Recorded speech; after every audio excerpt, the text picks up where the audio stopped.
ولولا كلمة سبقت من ربك لقضي بينهم فيما فيه يختلفون ويقولون لولا أنزل عليه آية من ربه فقل إنما الغيب لله فانتظروا إني معكم من المنتظرين. الله أكبر.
السلام عليكم ورحمة الله. السلام عليكم ورحمة الله.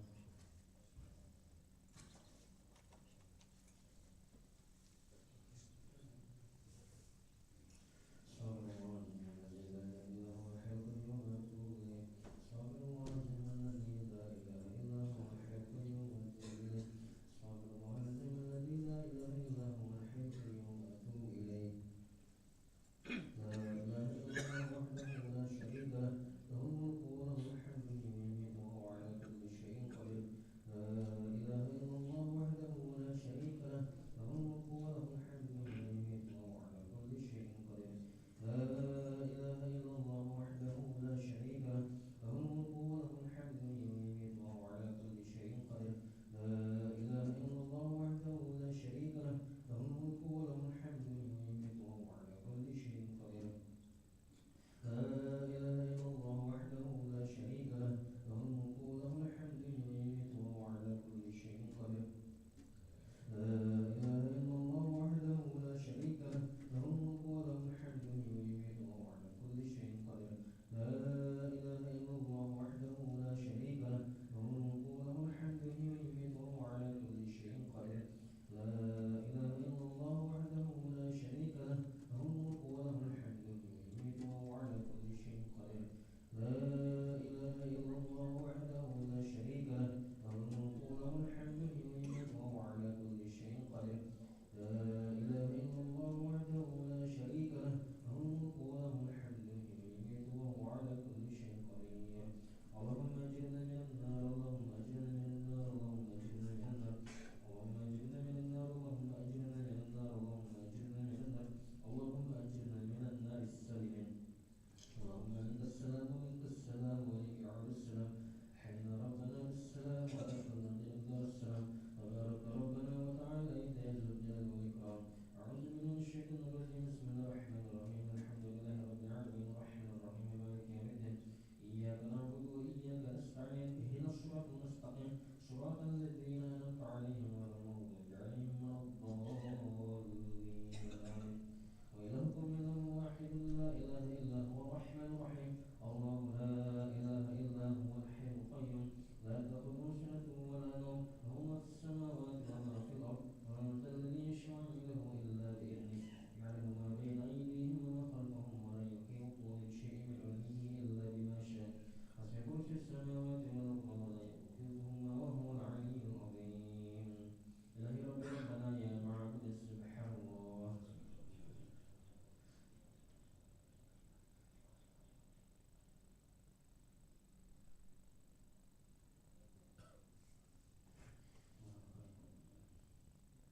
الحمد لله.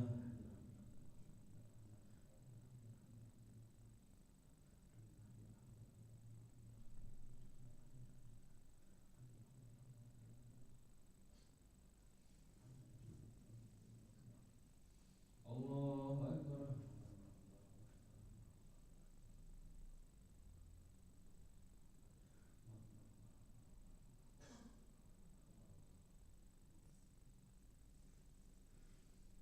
الله أكبر كبيرا، الحمد لله كثيرا، سبحان الله بكرة وأصيلا. لا إله إلا الله وحده لا شريك له، له الملك وله الحمد يحيي وهو على كل شيء قدير. ولا حول ولا قوة إلا بالله العلي العظيم.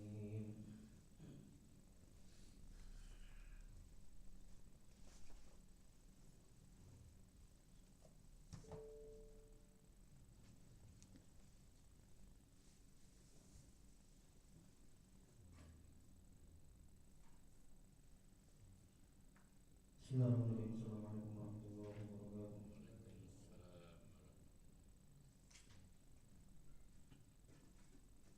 نحمده ونصلي ونسلم على رسول الكريم. أما بعد.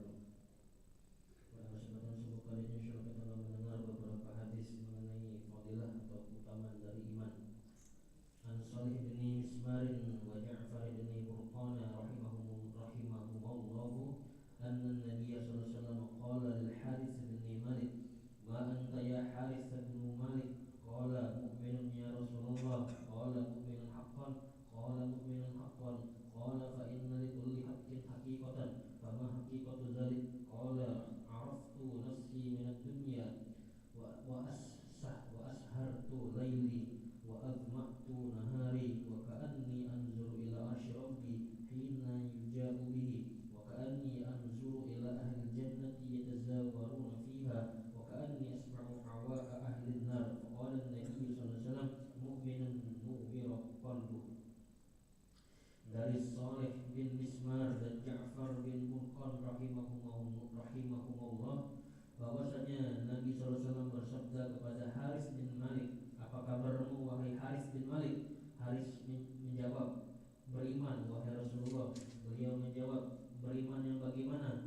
Ia menjawab, beriman yang sebenarnya. Nabi SAW bersabda, sesungguhnya dalam setiap perkataan ada kebenaran dan ada buktinya. Apakah bukti ucapanmu itu?